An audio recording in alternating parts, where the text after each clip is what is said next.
There we go. We are now joined by our new favourite Dave. It's Dave Riding, everybody. Just to point out, Dave, we normally have a complete array of cast members called Dave, so it's nice to have the best Dave we could possibly find to come on to the podcast. Thank you very much. Everyone knows Dave, right? Everyone knows a Dave. We know loads. Just so you know, it's not a nerdy interview. I'm not going to be asking you about ski edge angles, etc. I mean, Ian might. I'm not going. So I'm going to start off. Here's your first question I'd like to ask is, what is your favourite result? What's been your favourite result you've ever had? The favourite one is definitely Kitzbühel, my first podium. I can't think of one that would beat that. Obviously, there's other results that I regard highly, but definitely the podium in Kitzbühel was easily my favourite result. Yeah. There we go. Nice and easy. Go on, Ian, you can have a question. Because just to confirm, I mean, that effectively is the equal best with Konrad Bartelski, I think, best ever result by a British alpine skier, right? Yeah, I think there was a lady back in was it Davina something back in the day? Okay. Second. Davina Hawthorne, was it? Yeah, something like it was either Gina Hawthorne and Davina someone else, or Davina. Right. I can never get both the names right. Yeah. But yeah, if you go back to the 70s, there was a second back then in the World Cup as such. Yeah. But yeah, certainly male and equal in the best anyway. Yeah. Cool. I think you should ask him a question, Ian. Have you got one as blue Petery as I had? Not so much blue Petery, but I'm always interested in the training side of things. I mean, we can kind of maybe move on to how you're dealing with this current situation and how you cope with that. But to start off with, I was actually interested in the training that you do, if you were out in a resort, because kind of my understanding is you obviously mix up your fitness training with technique. And it's, let's say right now you're on a glacier somewhere and you go up and you kind of ski all morning from first thing. Is that how it works? Yeah, it totally varies depending on what time of year of how much fitness I'm doing with the skiing, because in the winter, trying to make sure that I'm staying relatively fresh for the weekend if I've got a race, whereas in the summer, I don't have to worry about a race at a weekend and being in the perfect shape to perform. But yeah, in the summer, I'll say we're on a glacier in Saas-Fee, where we go quite often. The lift is at, I don't even know, 6, some ungodly hour, or you can get an earlier one at like 4:50, which is not nice. But then, yeah, we'll train probably on skis for about 3 hours. I like to do a lot of free skiing as well as in-gates training. I mean, a lot of people ask me why don't I train GS. I do train or race GS. I do train a bit of GS, but I do a lot of free skiing as well, working on technique out of the course. And then after that, I'll go into the course if conditions are going to be good all morning. Because if it's too hot, then we've got to kind of shift the focus towards the course first to get the harder snow. And how many times might you do an actual run of gates then during that session? In the summer? Yeah. In the summer, depending how I'm feeling and what, like, how many days I've had on, it can be up to 10, as little as 6. Something like that. Because I actually listened to a podcast. I think you did. I can't remember when you did one, and you were saying that maybe I only did 4 runs in training in the winter. Yeah, that's what I heard. The 10,000 hours in, and so I got my calculator out and was like, right, how many hours have I done since I was 6? But I didn't figure it out. I couldn't be bothered. Because I was kind of moving on to that 10,000 hours theory, to master your art. But if you're doing those 6 to 10 runs a day, and they're each like a minute each or something like that. Varies, yeah, but you're looking about a minute, because sometimes I'll split the runs up. I'll do like 10 gates and stop if I'm focusing particularly on one thing in the technique. I'll do 10 gates, stop, and then my coach Tristan, I'll have the video and be like, right, that was good, do it again, or nah, you were still doing the old thing, so do it again. So rather than do a whole run of doing the wrong thing, sometimes we'll split it up to try and get a bit more feedback when you're trying to learn a new skill. Yeah. Yeah. Do you think then the fact that obviously you don't spend every minute of your training, like really focusing on that technique and doing gates. Does that mean that this kind of situation we have at the moment, where you can't go skiing, and presumably most of your competitors, you can't go skiing either, does that mean that the kind of the difference isn't so bad? I mean, you can obviously really work on your fitness, etc. Yeah, I mean, apart from missing the last 2 races because of the virus, this time of year is down. Well, I've had my downtime already, but this time of the year is very much focused on fitness. And I would normally look to go away skiing the end of May or the start of June. Yeah. We probably can't go at the start of June. We'll see. But yeah, all the plans. The plan is the start of June, but we have to take it week by week, or even close to the time, day by day, when we can actually go back out. But yeah, it depends, because obviously we might be able to move around our country pretty freely. Well, we are kind of, but we might not be allowed to go into, say, a country that's pretty much got rid of the virus. So that's when it might come tough, is when the Swiss are allowed to train on their glaciers, but we're not allowed to travel into their countries. That's when it would start becoming a little bit. Could you go grass skiing, maybe? Yeah, certainly go either. Well, it depends what's open. I'd certainly do something. Yeah, not grass skiing, but Chill Factory or Pendle. I would go back up to Pendle and just do some drills, or just be on the skis, just for balance, or and such. If I could. Yeah. So Chill Factory, you could get enough both of those 2 destinations. You get enough gates in to make it worthwhile. It certainly would. I certainly wouldn't be focusing on gate training. I'd be more doing very basic work on technique, like the very, very basic stuff. We couldn't do, because when we go somewhere, it's okay. The glaciers, you don't water and ice, but in the morning they're frozen rock hard. Or when we're training somewhere else indoors, it's absolute sheet ice. Whereas we can't really do that in the UK. So yeah, it would be tough to do something like that. But yeah, I'd definitely make something work to be doing something productive. I'd have to. Okay. I'd have to. Cool. Over to you, Jim. Wow, this is slick. So I want to know, you say you do, not just always gate training all the time. Do you ever recreationally ski? Do you go out and enjoy it? Do you go, I'm going to go and do this and that, like we would normally do as a massive punter? Do you punt or ski like the rest of us? No, I don't really have time. Well, there's 2 like when we're in the thick of the action in the winter, it's very much training, recovery, a little bit of fitness, recovery, trying to make sure you're putting all your energy in the right areas. And then say if I have a week free or 5 days free in the winter, I like to come back to the UK, just because that's my relaxation area. It's away from the skiing. I grew up here, so being in the mountains, it's pretty normal for me, but home is still home. Whereas maybe the French or the Swiss would go home and they would maybe do 1 day powder skiing if it snowed, whereas I'm at home. So then I don't really do the skiing for recreation. And even though my fiance was a ski racer for the Netherlands, we've only ever done 1 day actually skiing together, and we've been together like 9 years. So that says it all.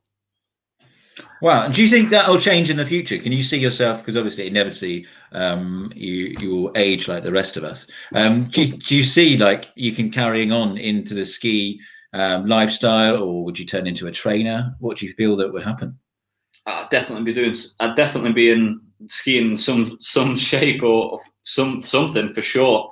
Quite often get asked if I would go into coaching or that. I would of some sort for sure, or pass on certain areas that I've learned over the years. But I think my main thing would have to be if I'm lucky enough to have a family, because I'm away all the time, so I would have to go away again for coaching. So it's not always fair on Mandy, my fiance, if I'm then like, right, I finished skiing, but I'm away 250 days of next year anyway because I'm coaching. I don't think that would go down too well, but for sure we'll go on some ski holidays. That's something I'd definitely look forward to, maybe in my 40s or something. But until then, yeah. I mean, it is possible to do it, because Chemi Alcott, recently had a couple of kids, And between her and Dougie, who's also a skier, they managed to do ski camps and all go away together on trips. So the whole family is camping for the Alps. Definitely do something like that. I'm just not sure if I'd want that lifestyle. It's been, I've done it for so long, just charging around, that for a few years I certainly wouldn't want to do it, because it's relentless. I just want to just do something else for a bit and then maybe come back, or even the dry slopes. I'm a massive fan of the dry slopes because that's what I grew up on. So I'd definitely be doing some sort of dry slope coaching or training. That's where I see myself more straight away, rather than going straight out to the Alps. And is this why you've retraining to be a barista as well, and you've opened a coffee shop? Well, I was hoping to train as a barista after the season, like in my 3 or 4 weeks sort of off. But I can't because everything's shut. So I'm going to have to wait another year. But thankfully, Mandy's the trained barista. So I pulled a few shifts like before we had to close, which was really nice. And it was quite cool to just get a taste of the real world. But yeah, now that I'm back into training, I don't do any work in there, because when I'm not training, I've got to recover. And it just doesn't work. So certainly while I'm still skiing, that has to be on hold. But it's good for Mandy also because she's from the Netherlands, getting settled in the UK, and then she has the ability to run a business. It's really cool, and I can see what goes on on the sidelines. So it's good to have on the side. But yeah, I certainly don't do any work in there as such. I go in for the coffee, but. Is it is it a ski themed coffee shop? There are pictures of you with race wins on the wall. Like I'm thinking of like the Red Rock Cafe in Les Arcs 2000, which is full of like the speed skier stuff. Is it one of those? Is it a shrine to yourself? That's what I'm asking. No. The only thing we've got some really old wooden skis on the wall and some old poles, and then my Olympic bibs are on the wall. But no, we're not in a very ski village, so. I put my bibs on there, and I thought that was probably enough, because I'm not a big fan of chucking my face all over a cafe and being I don't know what, but yeah, could be perceived two ways. But yeah, you mentioned Mandy, your fiance, who's obviously over in the UK. I think I'm right in saying that you were due to get married this summer. Is that right? A week ago, yeah. A week ago, right? We're supposed to be going on our honeymoon today. Belated. Oh, where were you going? Well, you'll never believe it, but we were going on a cruise around Asia, finishing in China. Oh, that could have been a disaster. It might still be possible. But I think I read somewhere that you were planning to get married on your favourite ski slope, or I was planning to get married at the top of Obergurgl, yeah. Right. Okay. Right at the top of the mountain there, which was really nice. So, but yeah, c'est la vie until next year. Hopefully, I can keep her happy for another year, so she doesn't leg it. Okay, well that will come, and that would be an amazing place to get married as well. Yeah. As an aside, my parents met in Obergurgl, so I have a romantic connection to that resort as well. Yeah. You should invite them, Dave, next year. Yeah. They'd love it. Should we talk about Olympics? I'm always interested in the way that it's always bigged up to be the most important part of any competitor's career is to become an Olympian and enter it. Do you feel that's right? And how does it compare just to the standard World Cup circuit? Is it everything for you to train towards that, or is it more important to have really good results throughout the season? Well, Olympics is obviously the pinnacle, and if you probably ask anyone what race would they want to win, I mean, some might say Schladming or Kitzbühel, but most would say the Olympics. As a kid, I dreamt of going to an Olympics, but my main sort of dream was to be ranked in the top 30 in the world, because that's when you get the second runs, and that's when you're on TV and performing like at the top. That's when I sort of classed you. That's when you're at the pinnacle. So for me, I like performing all year. I don't like this whole one race. Like you see with the British cycling and that on the track, everything's all around this one race every 4 years. I don't really like it because I like competing. I'd rather be good every single week. I'd rather have 10 World Cup wins than one Olympic win, that's for sure. But you'd be in Britain. The Olympics are built up to be such a big thing. You will be more remembered if you won that Olympic gold rather than 10 World Cup wins. But for me personally, I'd prefer 10 World Cup wins and maybe an Olympic bronze. Yeah. Well, we always talk about it on the show. Like, we joke about it that, you know, when we talk about Team G results and stuff like that, how, you know, to be recognised in the UK, you've really got to become an Olympian, or, you know, you only seem to get mentioned in the spotlight when you're really high up. Does that, I mean, obviously there's the hardcore British skiers that follow you. Are you happy with that, or would you rather be more in this limelight? I'm not really a person that really chases the limelight, to be honest. I'm not doing it for the limelight or for money or anything like that, because I didn't make any money until I was like 29. So fortunately now I got in the top 30, it paid off, that side of it. It's not like football or anything like that, but it's enough to live. It's enough to live off and be comfortable off. So that's nice. But I'm not bothered about the limelight. I just do it because I have my personal goals, and that's enough for me. Some people live for the limelight and want to stay in it as long as they can. I'm not bothered in that. It's not for me. So much stress comes with it as well when you're trying to be in this or trying to be in this, like, whatever, and you're pushing yourself. And no, I'm from up north. We don't chase the limelight. I like your attitude there. I mean, it sounds, it really sounds great, and you're obviously, seems that you're level-headed about the whole thing. But you know, you're saying, okay, you've done fairly well, you know, out of it. I mean, it must be a bloody expensive business, carting everything. I know you're supported by, you're part of the team, but carting all of your kit around the world from race to race the whole time must cost a lot of money, right? Yeah, like, it was. Now the team's in a very strong position. The new federation is like such a professional outfit compared to back in, say, 2010, when I can't remember what it was called. The federation then went bankrupt and went into administration literally a month before the Vancouver Olympics.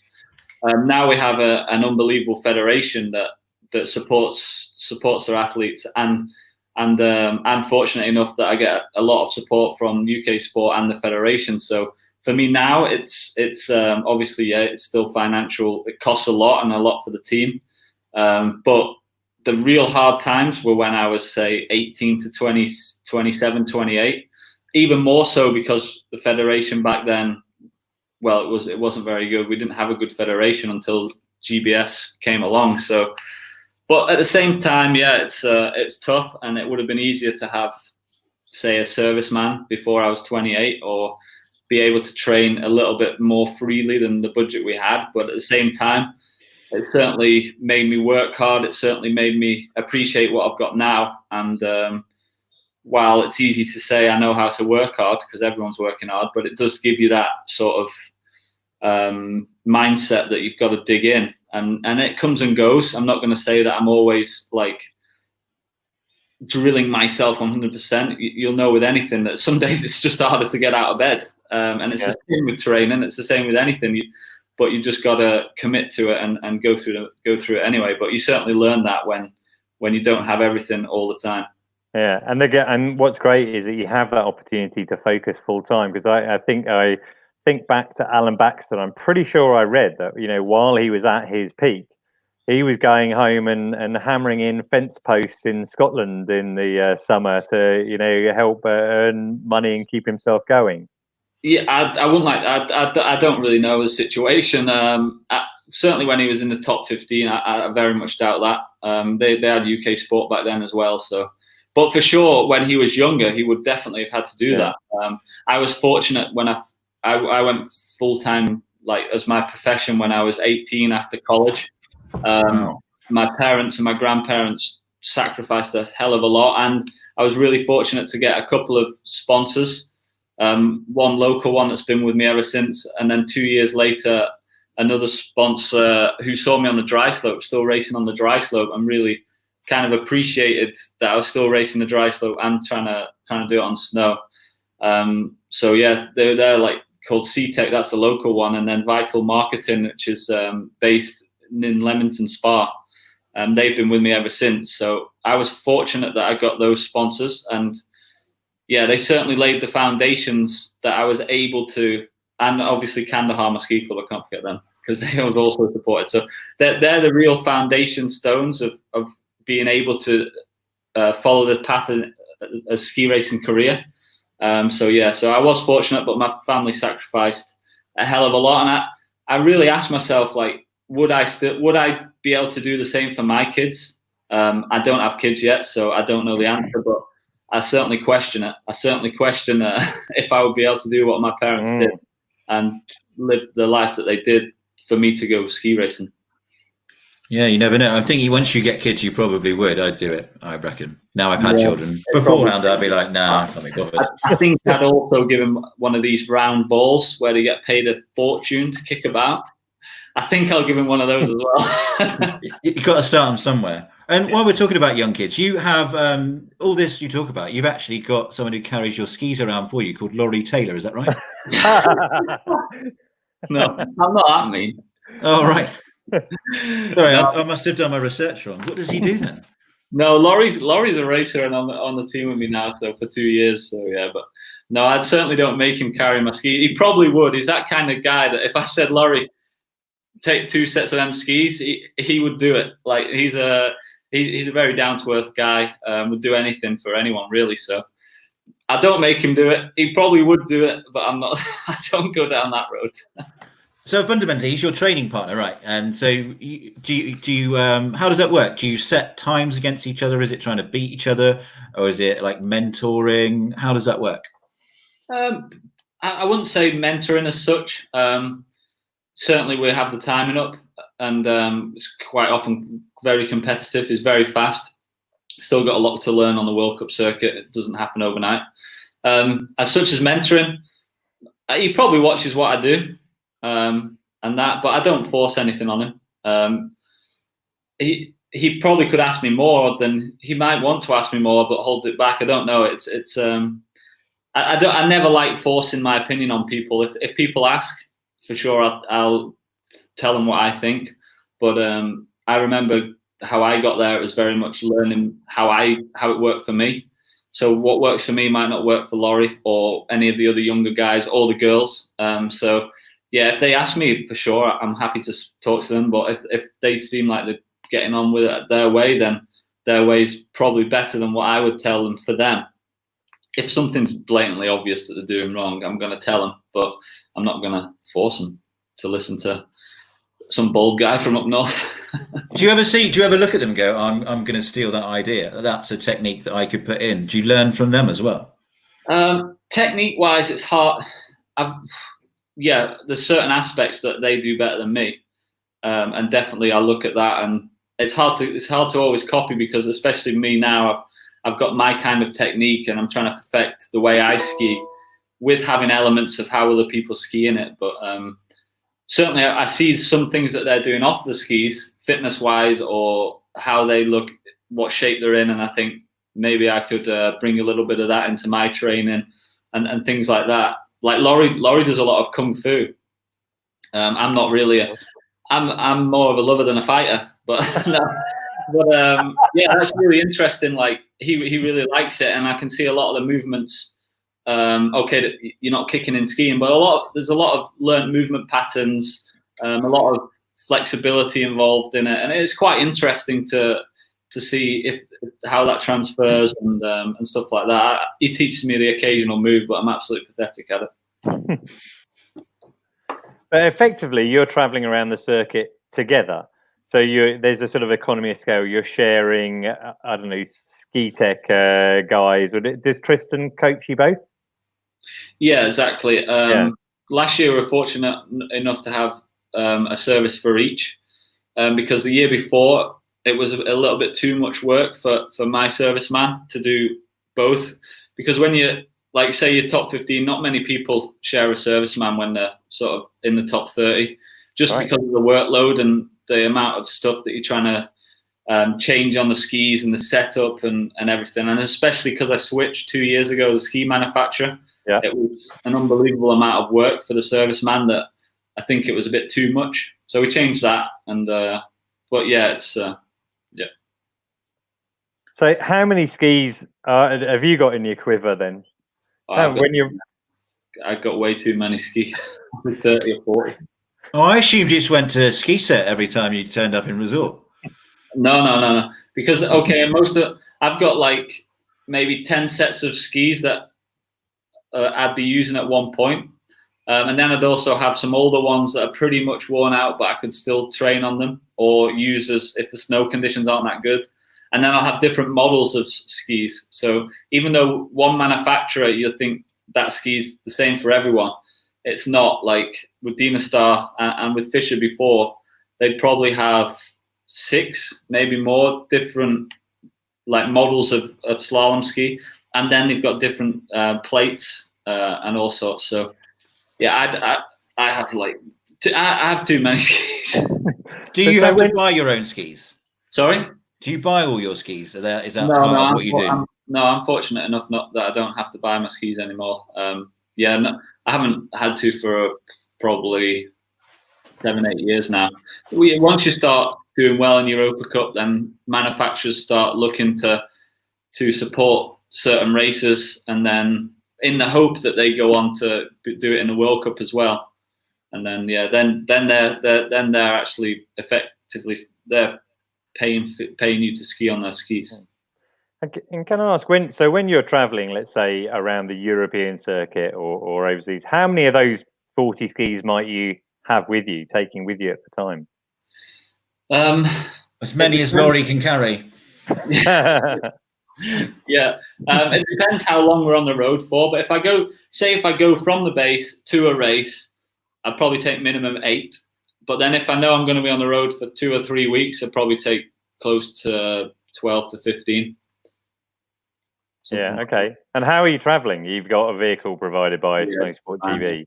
Yeah, okay. I can see why it would keep one guy busy, just sorting out all those skis and keeping them in condition the whole time. Yeah, and then obviously when we're on the road, he's got to take all his tuning equipment into the van, out of the van. Yeah, it's quite a lot. He's got to do the driving, and he's on the slope all morning because he's got to see how the skis and looks and that relationship is a bit like a golfer and his caddy. You'd be discussing, what you think the right type of ski to use here would be. Yeah, definitely. It's an important relationship, and what's really, really important is how they are for me, is how they are at the top of a race. Because obviously I'm trying to get in the zone for a race. They're always going to be up there around me, certainly with the sort of 5 to 10 people before me. So they've got to know how I act. I've got to know how they act, how stable they are. And that's one thing that's massive in Ali, my serviceman. Well, one is Scottish, so he's emotionless. He's very stable, and he really knows what to say when and what I'm like, because sometimes I'm trying to get in a certain zone or whatever, and he knows not to say certain things. Sometimes I'm launching a set of goggles at him that I'm not happy with, and he gets me another set that I've the spare one out, or I'll just say to him literally like a minute before I go, I need some water, so he gets the water out, have a swig of water. Yeah, he's very on the ball up there, so that's a very important part of it, as well as the ski tuning. Wow, it's a dedicated job. He gets intense at the top of a race, to be honest. Yeah. And it's interesting how you admit that, you are really focused, and you can be really, not mean, but, I know what I want. This is what I need to happen. It's interesting that you can go, that's who I am. Yeah, at the top of a race, you have to be, right? I can't. Sometimes you're calm, cool, collective, whatever. Sometimes you're a bit more on edge, and if I bark out at something I'm not happy with at him, he knows I don't mean it. He knows that I'm just in the moment, and I'm stressed, and I'm trying to be in the zone and the nerves and whatever. He just takes it and gets on with it. The real hard ones for servicemen are if we're doing a parallel event, and if you're starting to go through the rounds, I'm coming up on a skidoo or a quad, just basically launching in the skis. We've got sometimes less than 5 minutes. He's got to make sure the skis are right, make sure they're in the right order. Then he's got to run up to the start to make sure that they're on time for me to go again. So it can get very intense on those kind of situations. So they certainly pull a shift. And even more so when you get to the final stages of that, because the time gap between the racing must go down. You know, when you're in the last 16 or the quarters, suddenly you're in a because in Oslo you came second, didn't you? Yeah, you must have done that semi. Right, you've got to go straight back up the top and ski the final now, right? Yeah, and then you've got 2 runs in the final. So and I'm the kind of guy, if I have a good feeling on a ski, I'm like, get that ski again. I come around, I want that again. So whereas sometimes for the next parallel, I've learned my lesson, and I'm gonna make sure that I'm switching between skis a bit more. I think that would be a smarter thing to do. But when you're in the zone, and I hadn't thought of that beforehand, and I had a really good feeling in Oslo on that specific ski. I just wanted that ski again and again and again, and then I smashed a rock on it. And I actually didn't finish in the final, but I put a huge, massive burr in my edge. It was about, 10 centimeters long. So when you've got that on ice, it's so difficult to control the ski. So you're at the top. That was quite serious. You get to the bottom. You finished. It's the end of it. At the bottom, obviously, you talk to Graham maybe if he's covering it for Ski Sunday. But what about the groupies, Dave? Have you got a load of groupies that are there at the end of every race, welcome you down with cowbells or rocket riding T-shirts? Are they there?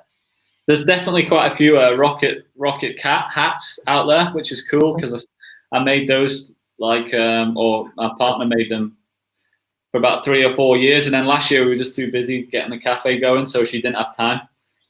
But yeah, it's really cool. Like Schladming, I think it was 2 years ago, I saw on the TV some people had a Dave Riding mask. I was like, it's just ridiculous. Right. It's just gone. But as such as group, people always want photos, autographs. Yeah, that's fine and cool.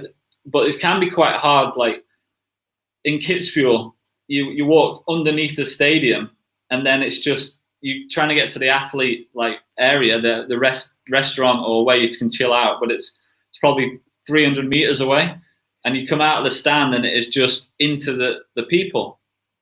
So then you've just got to be like head down and go, because they will, if you stop for one signature, you're not moving for a bit. So yeah, while you would like to sign more things, you've got to think about getting away as well to try and relax for the next run or to get out of there for the evening. Are you pleased with your autograph? Because I always think I'd have to redo my autograph if I became a sporting person, which won't happen. Because I wouldn't be very happy with it. Are you happy with your autograph? Yeah, I am quite happy with it. I did have a few years there where I was like, I need to make sure that it doesn't look stupid. Probably before I even signed an autograph.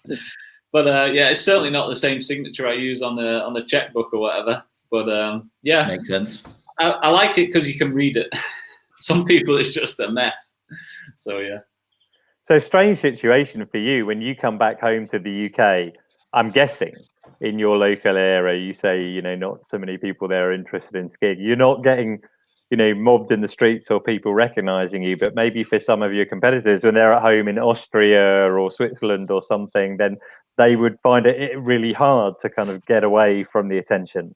Yeah, well, exactly. When I come home, okay, there are a few people around here that know me now because of doing the Olympics, being on TV a lot. And you live in a small village up north, everyone knows everyone, and it's like gossip flies quicker than whatever. But yeah, I certainly get more recognized in Austria. Like I was walking down, I'd just gone out for a coffee on a day off just before actually we got sent home. And the school kids had just come out of school, and one of them recognized me, and then all I could hear as I was walking down the street was my name, which is quite funny. So yeah. And it's obviously always you if you're going through the airport with massive bags of skis. Everyone can pick you out, surely. I don't actually travel with my skis. They stay out there. Oh, there you go. Unfortunately, I just leave my stuff in Austria. I fly home with hand luggage, keep it simple. Yeah, in and out, straight through the airports. Because, yeah, well, I'd have to pay a fortune if I was traveling around with my bags all the time. And I'd have to wait for ages in an airport. The amount of minutes you'd add up waiting for a bag in an airport, whereas if you're off the plane quick and through passports first, you're out the airport within a minute. So, yeah. There we go. Well, I don't think we'll keep you much longer, will we, Ian? I don't think so. I mean, maybe could I ask one more question? Obviously, we've got you. I think you've been to 3 Olympics already, haven't you? So the next one in the cycle is Beijing. Beijing, yeah. And I take it you'll be, that's your next major target. I know you said Olympics aren't as good as, maybe getting yourself more consistent in the World Cup, but I presume that's on your radar. Yeah, it certainly is. And it's funny because the older I've got and the more battered with Olympic this, Olympic that, you certainly find yourself working in a 4-year cycle. And now it's only 2 years away. It's really like, it doesn't, I try and work the same every year, whether it be the year after the Olympics or the Olympic year, I try and put in the same amount of effort. But it certainly does, it is an added motivator. It's probably, I wouldn't write off another one, but realistically, it's probably going to be my last Olympics, certainly at the top level or in my prime. Never say never, because I didn't do much skiing when I was young, so my body's still really good. However, realistically, it is my last one at the top. So certainly double down and make sure I do everything I can, and certainly start. You mentioned before how you're better supported now by GB Snowsport, and obviously GB Snowsport going into the next Olympics, looking to be pretty high on the medal table as far as ski and snowboard is concerned, and must be quite a big difference from. Just thinking back, so your first was Vancouver, was it? Yeah. So between Vancouver and the kind of setup there, to the whole of the freestyle team going along as well, and the number of people and the type of resources that you have coming into Beijing, for example. Yeah, definitely. It's just so much more professional now as well. Back then we were doing everything good on the slopes, but we really didn't have the same sort of structure and backing as we do now. With that comes expectation to perform, obviously, especially UK sport. We have to step up and deliver. And I know I was 9th at the last Olympics and 9th at the last World Champs, but they expect a bit more from me. They expect at least top 8. So yeah, it's certainly the pressure is on. I was probably 300ths off 8th both times, but it says 9th, so it's not ticking a box. I didn't achieve the target, so. It's tough to take as well because I think obviously I'm doing good, but when 9th is a PB for me, but I know it's not what was needed. It's certainly I've got to keep the pedal on the middle. Well, Jim and I would be very happy to have 9th at the Olympics on our CV in any sport, quite frankly. So that's pretty good. But if you can go higher, we wish you all the best for that and for the forthcoming World Cup season, however that works out, and then yet another year in the top 15, and hopefully some more top 10s and podiums as well. Yeah, hopefully that's where I want to be. So pull down again on the workload and try and put myself in the best position I can before I push out the gate in Levy, hopefully in November. Cool. Cross fingers. I've got my fingers crossed too. Cheers. There we go. Well, thanks very much, Dave, for joining us on the podcast. Maybe you'll come back one day soon. Yeah. Just drop me a message. I've always got the odd half an hour around. So cool. After my morning training, I'll crack on again in the afternoon. Excellent. Perfect. Good to see you. No worries. Thanks for your time. All right. Ciao. Take care.